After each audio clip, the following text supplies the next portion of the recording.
So the sermon today, I don't want you to zone out, but it's got a little bit of philosophy in it and a little bit of science in it.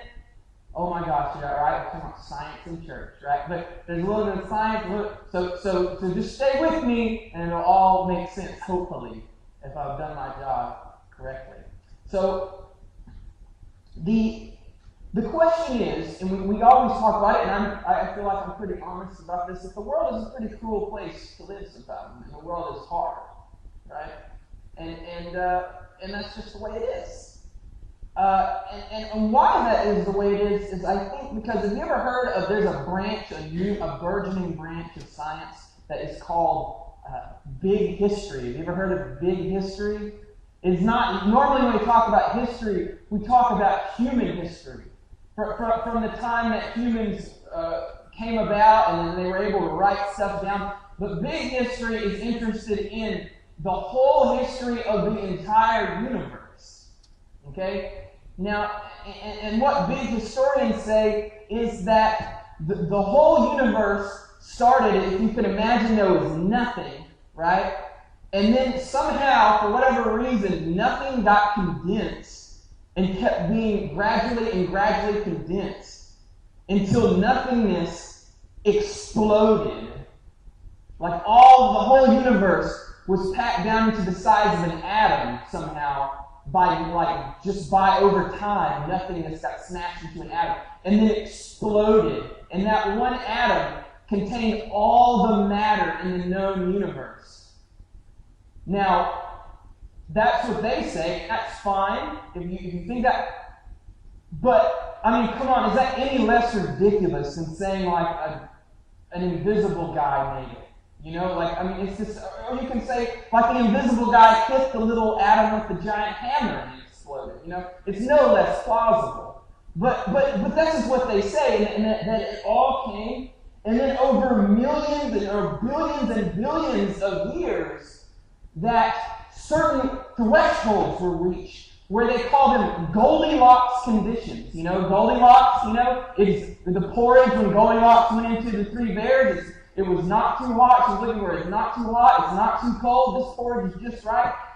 In the known universe, there are certain Goldilocks conditions where conditions reach certain points, and then the gravitational pull of that matter is able to pull it together, and then the matter explodes and becomes stars. And then once you go down the line, and eventually there are planets that are matter that is condensed into a big ball and gets sucked into the gravitational pull around a star. And there are certain planets that are just the right Goldilocks conditions for life to begin on them.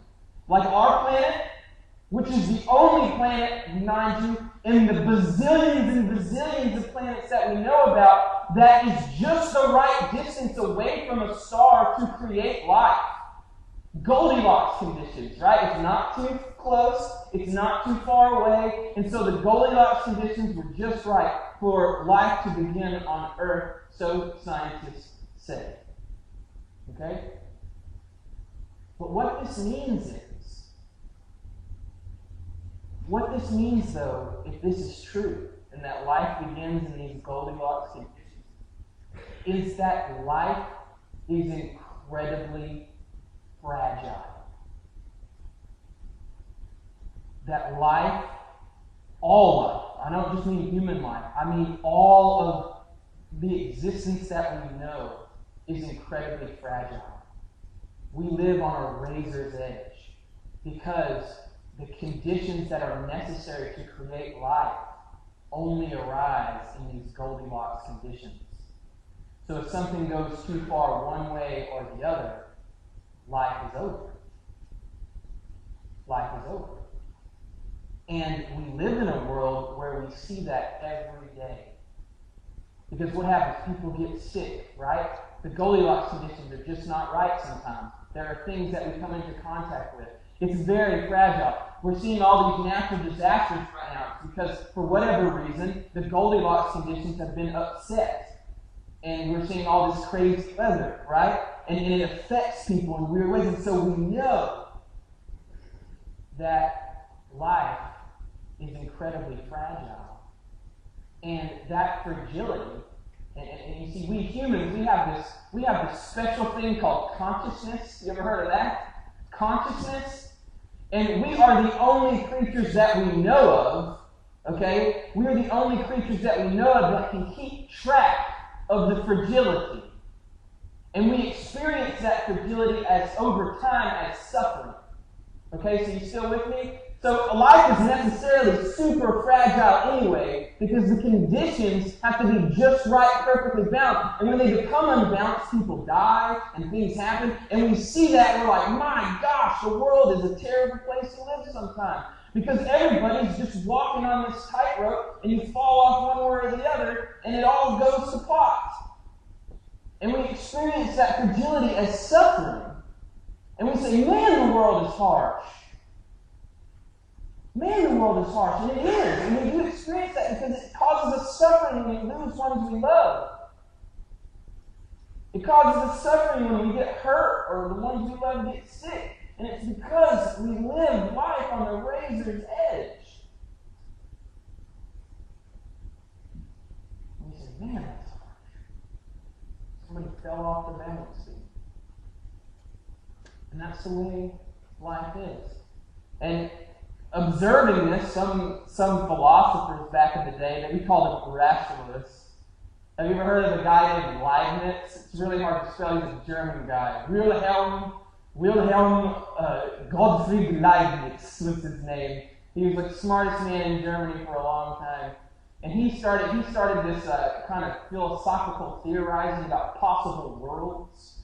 And he was thinking about why the world was a bad place sometimes, and he was trying to explain that and justify that with the existence of God. Because, we think, well, if God is so good, why is there so much bad in the world, right? And he was trying to answer that question, and Leibniz came to the conclusion that this is the best of all possible worlds. Because there is a lot of good in the world, but there's a lot of bad too, and it has to be bad for the good to respond to. And so God threw in just the right amount of evil to make the most amount of good. And so this is the best of all possible worlds. But then later, this other guy named Voltaire, you ever heard of Voltaire? He was an atheist, right? But he was a very charitable atheist. He built a lot of hospitals and stuff. And he wrote this book called Candide, where he caricatures Leibniz as this doctor who all these bad things happen to him. Like he loses his whole, it's like a Job situation, right? He loses his whole family, he gets sick, he loses limbs, he gets robbed by bandits and highwaymen, just all these things. And after everything that happens to him, the doctor says, this is the best of all possible worlds. And so you're reading the book and you're like, you are crazy! This is not the best of all possible worlds. But when we look back at big history, and that life can only exist under very perfect conditions, we see maybe this is not the best of all possible worlds, but perhaps it is the only possible world. It is the only possible world. And those conditions to life mean that we're just balancing, and that means that we will experience suffering. And in the midst of all of that, so if you think about the fact that we are just on the razor's edge all the time because life only comes up in those Goldilocks conditions, think about all of the natural bad stuff that happens because we're on the balance beam, right? All of the natural stuff that can go wrong. And then think about all the evil stuff that people do to one another. Think about all the times, now metaphorically, I was walking on the balance beam, well not the balance beam, but you know how like there are monkey bars at all playgrounds have monkey bars, and I thought it would be cool when I was a kid because I like to do crazy things when I was a kid, and I thought it would be cool to go on top of the monkey bars and walk like a balance beam, and I was going to show off for all the girls when I was in 5th grade, be like, look, I can balance on the balance beam. And so I got up there and I'm like, look how cool I am. And some other kid who was a jerk, still think he's a jerk, thought it would be hilarious just to push me. And guess what? I fell and I hurt myself, right? So think about all the times that happens on a larger scale. That we're already struggling our best to get along and balance in this cruel world. And think about how many times other humans push each other over the edge. Whether it's war or famine or all the other terrible things that humans do to one another. All of that. And so imagine if this is the only possible world that could be because of the conditions necessary to create life, that God knew all that. When God created us, when God created all of this, God knows how precarious we're going to be in the balancing of everything. God knows how fragile life is, and God created this life, but we know from physics that those are the necessary conditions. It really couldn't have happened any other way. And God's like, look, guys, and He keeps trying to tell people, look, life is fragile. And you do not need to be pushing each other over the edge. So I'm going to give you all these rules to follow so you don't do that. But then people are like, whatever. We're just going to do it. And God in the Old Testament is like really mad a lot of the time. But like understandably so, right? God's like, you people! I'm telling you not to push each other off the monkey bars. But you keep doing it because you think it's hilarious or whatever. Why do you do that? That's not funny. Somebody broke his arm. Or somebody broke this, or somebody hurt themselves because you did that. Stop it. Stop it. And they keep doing it anyway.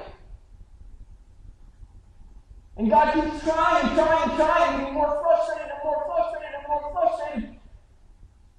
And then finally God, and this is the amazing thing, and this is where we get to Jesus. You were wondering, what does all this science and philosophy have to do with Jesus?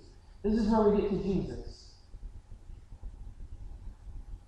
In the midst of all of that, God, the immovable, the invulnerable, the all-powerful, the one who created all of these conditions in the first place, the one who ultimately understands life's fragility, comes down in the form of a human to be in the midst of that fragility. Not to experience that fragility as an intellectual thing. Not to experience that fragility as a scientific fact or an idea, but to experience that fragility firsthand. To experience that fragility firsthand. And so not only does God in Jesus Christ live a completely human life and go through the things that humans go through.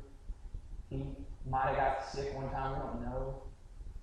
He probably stubbed his toe a couple times. I remember one time I was messing with a knife. I love blades, and I cut myself. And I was bleeding pretty bad out of my finger. And I looked down, and there's like blood coming all and dripping all over the ground. And for a moment, I thought, my goodness, Jesus bled like me. Jesus bled like me. And another time I was walking my dog in Lexington, Kentucky, when it was like 19 degrees and it was freezing, and I could see my breath, and I thought, I bet there was a time when Jesus was walking outside, and Jesus could see his own breath, just like I can see my own breath. God came down and then lived through the things that we lived through and experienced that fragility firsthand, and then is even brutally murdered in this terrible and awful way because of what other people do. Not because of anything natural, because of what other people do.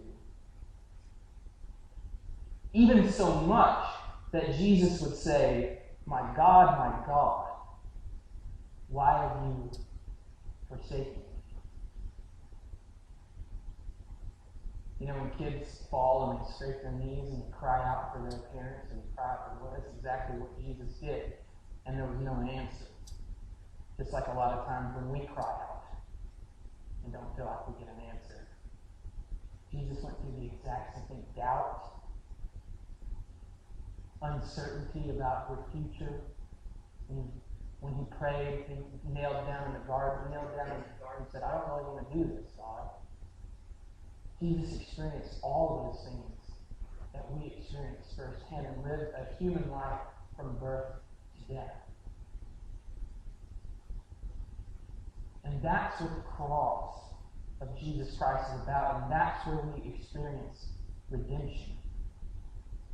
It is not, the cross is not a tool to beat people over the head with or talk about how terribly Jesus suffered so that they feel guilty because Jesus suffered for your sins and all that, and he did. But that's not the point of the cross. The point of the cross, and the reason why the Apostle Paul says, we preach Christ and Christ crucified, it is the ultimate symbol that God is with us through everything. That God understands us through all of the sufferings that we go through all of the hardships of life. That God is not just up there saying, well, that's really hard, bummer. But that God has gone through it. And so that when I am suffering and when I am going through things and when I see other people suffer, I find the greatest comfort in knowing that Christ is right there. That when Adam and Eve, when they sinned in the story, God kicks them out of the garden, and they leave paradise and go into the cruel world where they have to work by the sweat of their brow. Did you ever notice, if you read that story, what happens in the very next story about Cain and Abel? That God is there. And God says, hey, Cain, you probably ought not to do that. That God did not stay in paradise when Adam and Eve were not in paradise. That God didn't just kick Adam and Eve out of the garden and then sit in a lawn chair and drink a coconut out of a straw with an umbrella and say, oh man, life's really tough, I know. Bummer. God followed them. And God has been there all along. It has been the whole program of God ultimately revealed in Jesus Christ and in Christ's crucifixion, that God is there with us through everything. And that is why the crucifixion matters. It is the ultimate and definitive sign that God is with us. Just like when somebody loses a loved one and you don't know what to say because there's nothing you can say to make anything better, and you just go over to their house and just sit with them and don't say anything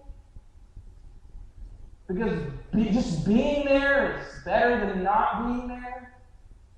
So too is God with us.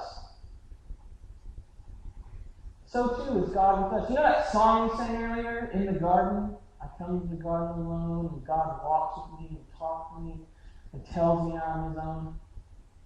There's this famous hymnologist, so famous I can't even remember his name anymore, but a hymnologist is somebody who studies hymns. It's a dying art, right?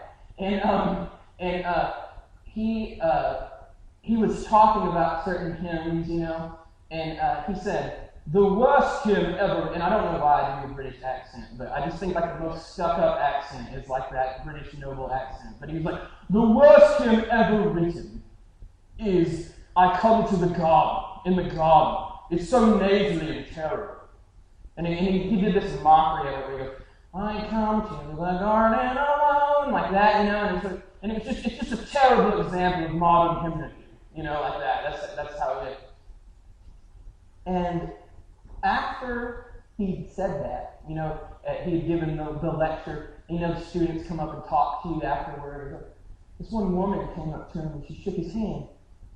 And she said, how dare you say that about that song? Let me tell you something. When I was a little girl, my father used to molest me. And the only reason I am here today is because after he would do that, I would go out and sit on the porch and sing that song. I come to the garden alone, and he walks with me and talks with me and tells me I'm his own. And that's the only reason I have gotten this far. Because that song let me know that God is with me. And that allowed me to. The presence of God is a powerful thing. And life is fragile. And we live life on the edge all the time. But God is with us. And God knows. And God understands. That is the good news of the gospel. That is the word of the Lord. And it is that fact that excited the apostles enough to spread this news to the ends of the earth.